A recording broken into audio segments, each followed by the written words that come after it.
Kita seakan-akan ruqyah itu ngusir setan, tapi banyak sekali teknik ruqyah yang justru membuat setan sangat senang. Bahwa saya nggak bisa hamil karena mertua saya. Jadi mertua saya itu mengirim sihir ke saya agar saya nggak bisa hamil. Ketika ada orang ngomong yang ngirim santet kamu, orang yang benci kamu, benaknya kan langsung ibu mertua kan. Bahwa mbak ini tidak bisa hamil karena kebencian dia kepada mertua. Bukan kebencian mertua ke dia. Lalu setelah selesai saya beri satu ijazah. Kalau ditanya ada ijazah.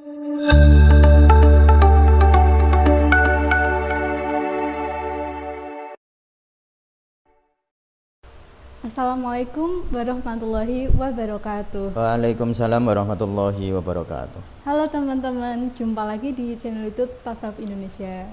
Dalam kesempatan ini, di sesi ngobati ngaji pengobatan sufi, kita akan melanjutkan pembahasan mengenai pengalaman beliau, Abah Mustamid, dalam meruqyah.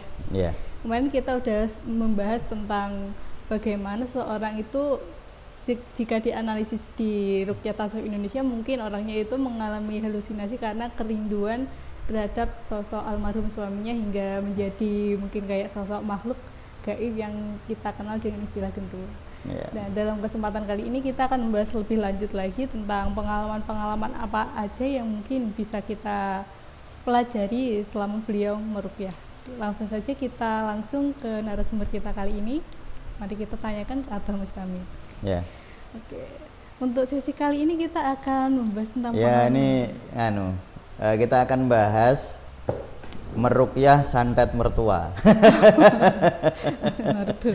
Santetnya dalam tanda petik ya. Jadi sekali lagi di Tasawuf Indonesia itu kita tidak membahas hal-hal yang bersifat mistis seperti itu ya. Tapi kita akan berupaya untuk menjelaskannya secara lebih logis sehingga ruqyah itu nggak serem gitu. Banyak orang itu kalau datang ke kita mau diruqyah itu takut ya. Takut. Ya kan mau duduk takut karena membayangkan ruqyah itu kan nanti mutah-mutah, nanti jinnya keluar, nanti jangan-jangan dia kesurupan dan macam-macam. Kayak reaksi seperti itu. Ya kayak reaksi-reaksi yang abnormal atau abreaksi gitu. Nah, itu yang sebenarnya sangat kita hindari karena nanti saat sugesti dari awalnya sudah mistis, maka biasanya fenomenanya jadi fenomena teriak-teriak, fenomena mungkin mutah-mutah, fenomena itu karena memang sejak dari awalnya sudah begitu sugestinya. Maka sebelum kita ruqyah di Tasawuf Indonesia itu, sebelum meruqyah, justru kita berupaya untuk menghilangkan sugesti-sugesti semacam itu. Selalu rumusnya ya kami ya, man arafa nafsahu faqad arafa rabbah.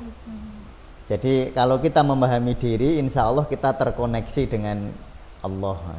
Kita terkoneksi dengan Sang Maha Mutlak. Itu sebenarnya kuncinya di situ. Nah, ketika dari awal itu sudah kita pahamkan seperti itu, biasanya kalau di ruqyah lebih tenang dia. Makanya mungkin Kak Ami kan sudah berapa lama ya di kita ini? 2022. 2002 ya. Sudah hampir 2 tahun. Sudah 2 tahun lebih ya kami kesini. Kan jarang atau mungkin belum pernah dengar di ruqyah teriak-teriak ya. Jarang, paling nangis biasa.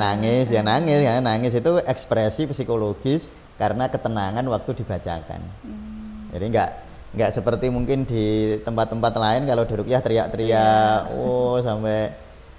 sampai kesurupan gitu. Nah, kalau di kita enggak, karena itu tadi sebenarnya kita bersihkan sugesti-sugesti negatifnya. Kita kawal, kita berupaya untuk mendampingi agar si klien itu lebih takut kepada Allah daripada makhluk. Jadi kita bersama-sama untuk menjaga tauhid. Baik yang meruqyah, saya yang meruqyah maupun klien yang diruqyah, bersama-sama kita jaga tauhidnya. Caranya itu bagaimana? Ya kan kalau di sini kan diperiksa dulu ya toh, lalu kita berikan ruqyah itu apa sih? Ruqyah itu kan yang dibaca ayat Al-Qur'an. Ayat Al-Qur'an itu ayat dari siapa? Kan dari Allah. Kalau kita membaca ayat dari Allah, artinya kita harus merasa bahwa Allah sedang berbicara dengan kita. Kalau Sang Maha Pengasih yang bicara dengan kita, masa kita nggak tenang? Harusnya harusnya damai. Harusnya damai karena Sang Maha Pengasih dan Penyayang yang Ar-Rahman Ar-Rahim, Al-Ghafurur Rahim, yang sangat mencintai, yang sangat menyayangi kita ini sedang bicara dengan kita. Kan seharusnya seperti merasakan kalau misalnya Kak Ami sedang sedih lalu dihibur oleh ibu tersayang, rasanya kan tenang Kak Ami, ya toh? Atau mungkin Kak Ami diajak bicara dengan penuh kemesraan dengan ayah atau bapak, kan luar biasa rasanya. Masa malah jadi takut? Wong sedang berkomunikasi dengan Allah. Jadi sekali lagi ruqyah di Tasawuf Indonesia itu kita sedang menyadari komunikasi kita dengan Allah. Komunikasi. Itu, menyadari konektivitas kita dengan Sang Maha Mutlak gitu. Jadi bukan pengen itu sugesti untuk menghilangkan setan, menghilangkan jin, membersihkan makhluk-makhluk yang nempel di kita itu ya. Jadi bukan itu kalau di Tasawuf Indonesia. Nah, kita akan memberi contoh biar lebih jelas ya. Ada sebuah kasus ini Kak Ami yang tadi saya sebut, ini judulnya biar bombastis saja sih. Membersihkan sandet mertua. Sandatnya dalam tanda petik ya, karena kita nggak pernah bahas sandet seperti yang common sense itu yang seperti yang diomongin orang. Kita tidak bahas itu kalau kita tahu Indonesia. Nah, mungkin saya itu ingat antara tahun 2000, ini pokoknya baru ya, saya tempat ini itu baru, kita menempati tempat ini itu Tasawuf Indonesia itu 2017 kan. Jadi itu peristiwanya klien datang itu berarti 2017-2018 ya, tahun-tahun pertama. Ada suami istri datang ke saya, masnya kira-kira usianya 33-an, 35, mbaknya usianya 29-30 tahun. Masih muda ya. Mereka sudah menikah 5 tahun Kak Ami. Tetapi kok belum dikaruniai keturunan.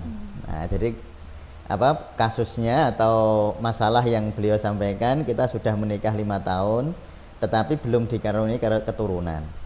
Dalam setiap kasus seperti itu saya selalu bertanya, sudah periksa ke dokter belum? Kan bisa jadi memang problemnya secara fisik.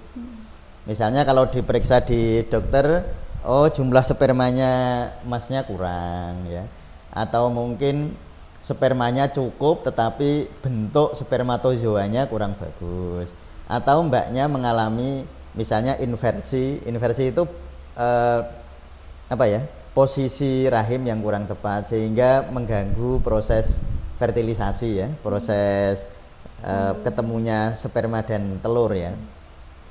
Nah, ternyata sudah periksa di 4-5 dokter spesialis nggak ada masalah ya. Jadi hormonnya bagus ya, nggak pernah dikasih obat juga. Kan biasanya kan ada yang dikasih obat untuk penyubur ya, itu juga enggak, karena memang sangat baik.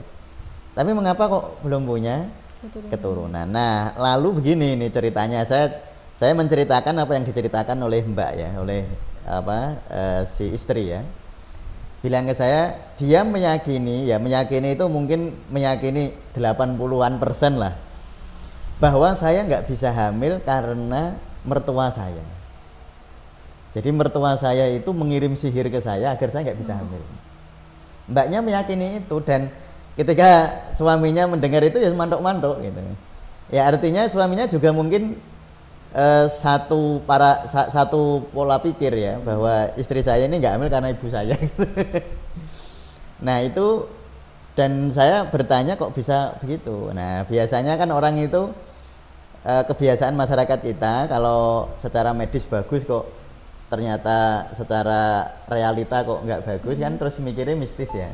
Berpikirnya kan kebanyakan begitu kan Kak. Oh iya, ini ada apa sih yang ganggu saya, siapa sih kok sampai padahal bagus semua kok nggak hamil gitu. Nah mereka terus datangnya ke tukang ruqyah, datangnya ke ya nyun sewu ya kalau pakai istilah dukun atau apa gitu, atau paranormal. Dan paranormal itu rata-rata kan terus bilangnya begini, ini kamu nggak bisa hamil karena ada energi negatif yang ada yang ngirim kamu gitu. Kan selalu bertanya siapa gitu kan, ya jawabannya orang yang benci kamu gitu.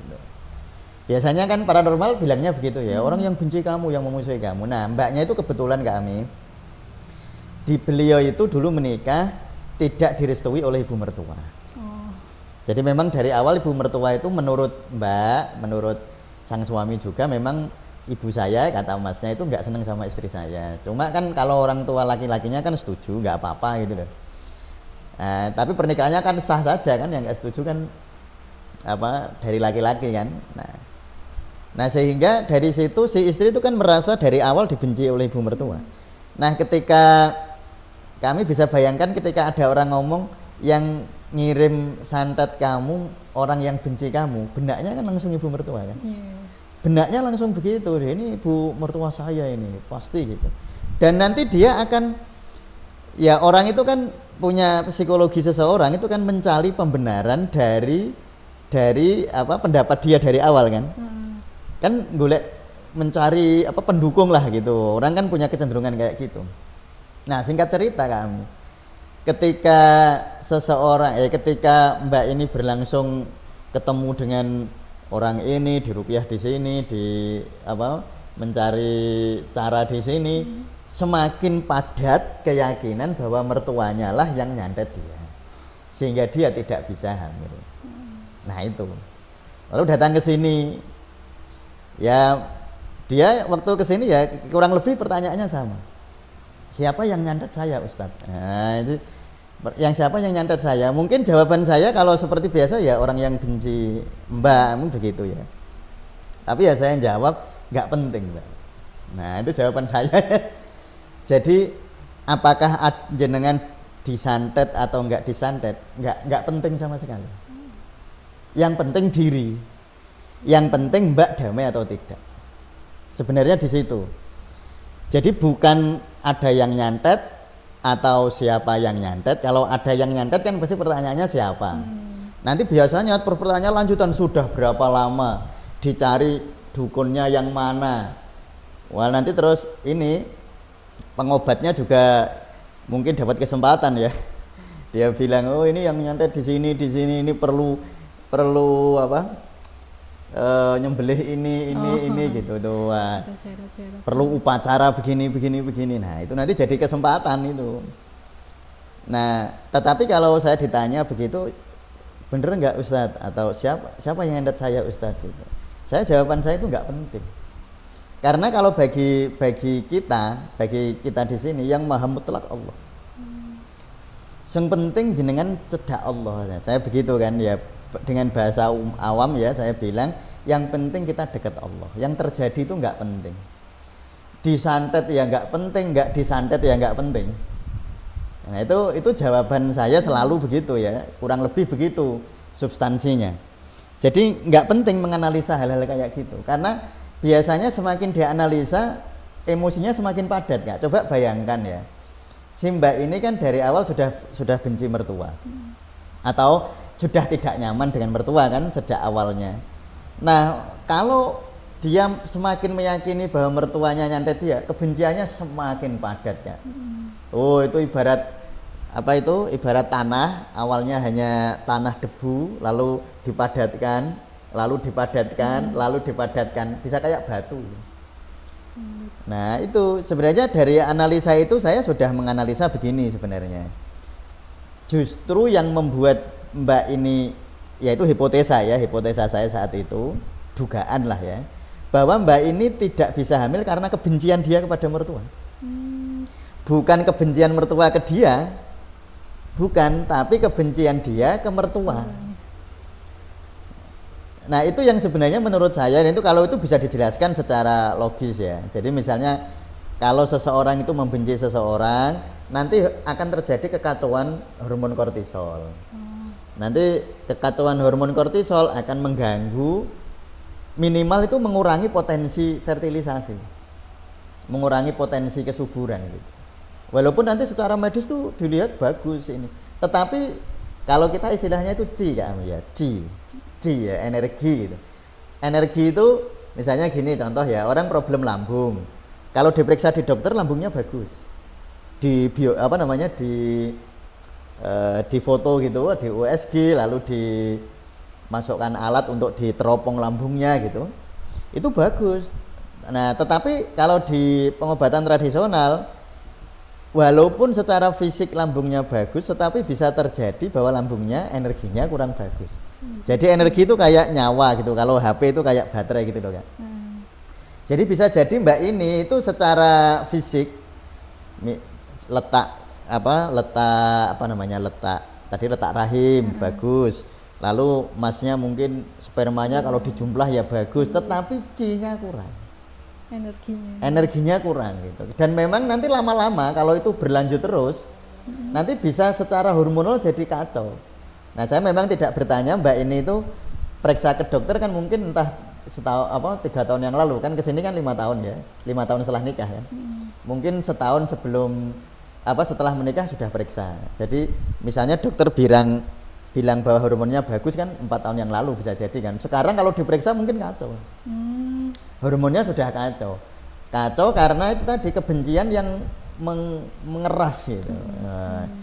Kebencian yang mendalam terhadap ibu mertuanya, dan itu bisa mempengaruhi minimal mempengaruhi energi, mempengaruhi Ci. Kalau bahasa Arab itu mempengaruhi jismul misri namanya Kak. Jadi kalau di konteks tasawuf ya, kalau di kedokteran timur ada istilah meridian, ada Ci ya, Ci atau energi, tulisannya iya bacanya Ci. Kalau di tasawuf namanya jismul misri, pakai shot itu. Jismul misri itu Ci. Ya Ci. Nah, itu minimal itunya yang kacau, karena setiap emosi yang langsung diganggu oleh emosi itu nyawa atau jismul misri atau Ci.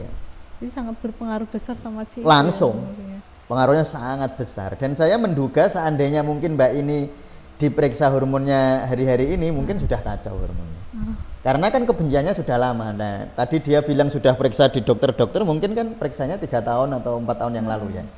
Mungkin karena sudah yakin bahwa hormonnya bagus, lalu kan fokus ikhtiarnya kan ke ruqyah, ke ini ya, sehingga tidak dalam waktu terakhir dekat-dekat ini belum pernah periksa hormon. Tetapi mungkin hormonnya sudah kacau. Nah, itu ya Kak. Nah, jadi sebenarnya itu tadi saya berhipotesa, menduga, karena semuanya dugaan, nggak bisa dipastikan ya. Jadi dugaan saya Mbak ini belum dikaruniai Allah keturunan bukan karena disantet mertua, bukan karena kebencian mertua kepadanya, tapi kebencian dia terhadap mertuanya. Itu sebenarnya. Dan itu ya setan seneng banget sih kalau kayak gitu. Saling membenci itu setan kan seneng banget. Dan itulah jebakannya sebenarnya. Jebakannya di situ. Kita seakan-akan ruqyah itu ngusir setan, tapi banyak sekali teknik ruqyah yang justru membuat setan sangat senang. Merusak tawakalnya. Iya, nah merusak tawakal satu, yang merusak tawakal. Yang kedua tadi saling benci ya. Coba bayangin aja kayak Mbak ini ceritanya. Dia membenci ibu mertuanya. Nanti mungkin dia akan membenci pendukung ibu mertuanya. Ya kan gitu kan. Dan itu akan semakin lama akan semakin padat, dan tentu saja itu tadi fisiknya juga akan mengubah secara fisiknya dia. Lalu bagaimana? Nah, itu kan jadi ya waktu itu langsung ya saya ruqyah, saya doakan dengan teknik tadi ya, bahwa ruqyah ini bukan untuk mengusir santet atau membersihkan sihir dari mertua. Nggak penting, karena itu nggak penting saya bilang. Jenengan disihir mertua ya nggak apa-apa, nggak disihir mertua ya nggak apa-apa. Yang penting itu kualitas batin kita, bukan sihirnya, bukan santetnya. Nggak penting kalau ini. Nah, tapi sebelum saya ruqyah, begini kami ya, saya tanya sama Mbak ini, saya bertanya kepada Mbak, suami mencintai Mbak apa enggak? Gitu. Suaminya Mbak ini, ya, alhamdulillah Ustadz, kalau suami saya ini kan memang di sampingnya ya, alhamdulillah dia sangat mendukung saya. Saya sebenarnya kasihan sih sama suami, sama ibunya dia sering dimarahin, tapi dia tetap perhatian sama saya gitu. Tapi saya sangat bersyukur punya suami pengertian gitu. Ya intinya Mbak ini saya lihat memang suaminya mencintai Mbak ini, dan Mbak ini juga mencintai suaminya. Lalu pertanyaan saya yang penting sebenarnya, ini kunci pengobatannya Kak. Kuncinya di sini sebenarnya. Mbak kan mencintai garwane ya, mencintai suami. Suami itu yang melahirkan siapa, Mbak? Nah, saya tanya begitu kan. Yang melahirkan ya ibu mertua saya, ya betul kan? Lalu bagaimana mungkin Mbak membenci seseorang yang melahirkan orang yang Mbak cintai? Iya kan? Bagaimana mungkin? Ini kan harusnya kan berterima kasih. Iya. Jadi Mbak, mengapa Mbak tidak memunculkan rasa terima kasih kepada ibu mertua yang telah melahirkan suami?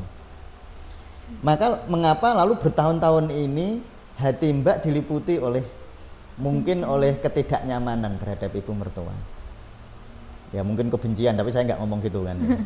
Ya saya bilangnya ketidaknyamanan gitu. Mengapa hati Mbak justru diganggu oleh ketidaknyamanan dengan ibu mertua? Bukankah ibu mertua yang melahirkan suami Mbak? Melahirkan orang yang menurut Mbak itu orang baik. Nah itu harusnya yang paling kan harusnya disyukuri. Iya ya Ustadz ya. Ya, jadi makanya sebenarnya gini Mbak, orang lain berbuat apa kepada kita itu nggak penting. Yang penting kita berbuat apa kepada orang. Gitu. Jadi misalnya gini, misalnya toh bener seandainya ibu mertua itu nyakitin Mbak atau nyantet Mbak, bukankah tetap layak berterima kasih kepadanya? Iya kan? Bukankah tetap layak berterima kasih karena sudah melahirkan suami? Oh iya Ustadz, ada. Dia mulai itu sebenarnya teknik agar Mbak ini waktu di ruqyah itu nggak mikir gitu loh Mbak. Waktu dibaca ayat Al-Quran itu Kak, biar nggak mikir. Kan biasanya kalau misalnya saya bacakan ayat-ayat Al-Quran tetapi dia masih merasa marah dan benci, kan nanti bisa teriak-teriak itu. Bisa teriak-teriak, bisa marah gitu dia, bisa begitu. Sudah saya duga lah itu. Nah tapi saya memberi itu tadi, saya memberi pertanyaan itu agar waktu di ruqyah Mbak ini menghadirkan rahmat, menghasilkan cinta. Karena semua penyelesaian masalah kita itu harus dari cinta kan? Makanya misalnya Ashabul Kahfi itu kalau berdoa Rabbana atina milladunka rahmah, yang diminta itu mesti rahmat. Baru wahayyi lana min amrina rosada. Ya, dan Allah insya Allah akan memberi jalan keluar dari masalah kita. Udah saya doakan. Ya, lalu berdoa, saya bacakan ayat-ayat Al-Quran seperti ruqyah. Ya Mbak itu mengalir air matanya. Gitu. Itu saya melihat ya perubahan rasa dongkol mungkin ya, saya menduga-duganya begitu. Lalu setelah selesai saya beri satu ijazah. Kalau ditanya ada istilah ijazahnya begini Mbak, kalau nanti Mbak habis sholat, pertama baca Fatihah untuk Mas ya garwane, karena bagaimanapun juga suami adalah surga seorang istri ya. Jadi nanti kami kalau sama suami rodok pas mangkel-mangkelan tetap didoakan Kak. Ya tetap didoakan walaupun ya sambil lapor sama Allah ya. Sebenarnya saya jengkel ya Allah, tapi gimana lagi. Nah nanti setelah itu Mbak mendoakan ibu kandungnya Mbak ya, lalu bapak, lalu saudara-saudara Mbak ya didoakan. Jadi di Fatihah yang utama, yang terakhir sebelum Mbak matekai diri sendiri, mengirimkan Fatihah untuk ibu mertua. Jadi setelah habis sholat kirim Fatihah untuk ibu mertua, bukan mendoakan, nggak usah begini, nggak usah semoga dia sadar, nggak usah. Nanti kalau ngomong gitu tuh benci yang muncul.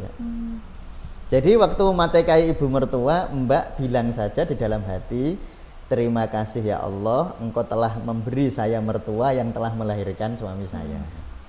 Jadi maksud saya menghadirkan rasa terima kasih kepada ibu mertua. Gitu. Karena man lam yaskuril khalqi lam yaskuril khaliq. Kalau kita tidak berterima kasih kepada makhluk, berarti kita tidak berterima kasih kepada Allah. Maka si Mbak tadi, saya sebenarnya itu kan teknik ya, teknik tasawuf untuk menghadirkan cinta si Mbak ini kepada mertua. Jadi tadi tekniknya dari awal diterima, disyukuri sudah memberi suami yang baik. Nah suami yang baik ini dilahirkan dari ibu mertua, berarti kita harus berterima kasih juga kepada ibu mertua, sehingga nanti Mbak ini tuh muncul rasa cintanya kepada ibu mertua kan? Nah lalu itu tadi sebenarnya prosesnya ya begitu. Ya alhamdulillah 3 bulan, 2 atau 3 bulan lah kurang lebih itu Mbak itu WA ke saya. Ustadz ini alhamdulillah saya telat ya apa namanya kok nggak main gitu, tolong didoakan Ustadz. Oh iya Mbak gitu. Nah terus minggu berikutnya ketemu saya memang sudah tes ya hamil. Nah jadi sebenarnya itu kami proses ruqyah itu kalau di kita bukan mengusir jin, bukan, tetapi memperbaiki diri. Karena semua perbaikan harus berasal dari diri kita. Makanya kalau ayat Al-Qur'an mayattaqillaha yaj'al lahu makhraja, ya kan? Kalau kita bertakwa kepada Allah, pasrah kepada Allah, bertawakal kepada Allah yang ngasih jalan keluar. Makanya tadi dari awal saya bilang disantet ora penting, ora disantet juga nggak penting juga. Jadi terus gimana? Ya nggak usah dibahas, yang kita bahas adalah diri kita sendiri. Karena itu jauh lebih penting, Kak. Nah kalau kita itu terlalu ini ya, terlalu memikirkan itu, nanti justru yang terjadi gini. Kalau Mbak ini yakin bahwa bahwa dia nggak bisa hamil gara-gara mertua, betul-betul nggak bisa hamil. Memang makanya ada, mungkin kami belum pernah dengar ya, atau sudah pernah dengar ada namanya efek Pauli. Pauli itu ya seorang psikolog temennya Jung. Jung, nanti kami bisa nyari lah bisa cari di sekarang kan gampang nyari di itu namanya efek Pauli. Efek Pauli itu dia temennya Carl Jung. Beliau itu punya teori apa yang orang pikirkan akan terjadi. Hampir kayak law of attraction. Law of attraction, atau kalau dalam bahasa Al-Qur'an ini inda dzanni abdi. Aku tergantung persangkaan hambaku. Ya kayak begitu. Jadi itu ada namanya efek Pauli ya. Jadi ketika seseorang merasa bahwa saya ini nggak mungkin hamil kalau mertua saya jahat sama saya, ya begitu akan terjadi juga. Ya itu kalau bahasa kami tadi law of attraction. Kalau bahasa Al-Qur'an itu ada ini inda dzanni abdi. Jadi makanya saya patokan saya itu misalnya di Al-Qur'an laha makasabat wa 'alaiha maktasabat. Kan ada ayat semacam itu ya, bahwa kebaikan ya berasal dari kita sendiri, keburukan ya berasal dari kita sendiri. Maka perbaikannya nggak usah terlalu fokus ke dunia luar. Memperbaiki keadaan itu melalui diri kita sendiri. Ya karena laha makasabat wa 'alaiha maktasabat. Nah itu kunci di dalam ruqyah di tasawuf Indonesia kan. Ya. Diri sendiri. Jadi itu kisah membersihkan dalam tanda petik santet mertua. Gitu kami. Jadi sebenarnya yang santetnya itu dari diri sendiri itu. Ya, saya sering nyebut gitu ya, sebenarnya itu yang nyantet kita itu pikiran kita sendiri sih. Dari pikiran masing-masing. Ya. Oke. Mungkin untuk sesi kali ini seperti itu gitu. Kita lanjutkan untuk sesi berikutnya tentang pengalaman beliau dalam ruqyah. Jadi intinya kalau ruqyah dalam di tasawuf Indonesia itu bukan yang tentang kayak mungkin santet atau sihir dari kiriman luar, tapi mungkin itu berasal dari dalam diri kita sendiri. Jadi pengobatannya juga melalui diri sendiri juga. Oke, terima kasih untuk teman-teman yang sudah setia menonton sesi-sesi, mungkin sesi ngobati atau sesi ngatasi dan sesi-sesi pengajian lain di channel YouTube Tasawuf Indonesia. Mungkin kalau teman-teman ada yang ingin bertanya atau mungkin ada kebingungan sesuatu, bisa dicantumkan di kolom komentar ya.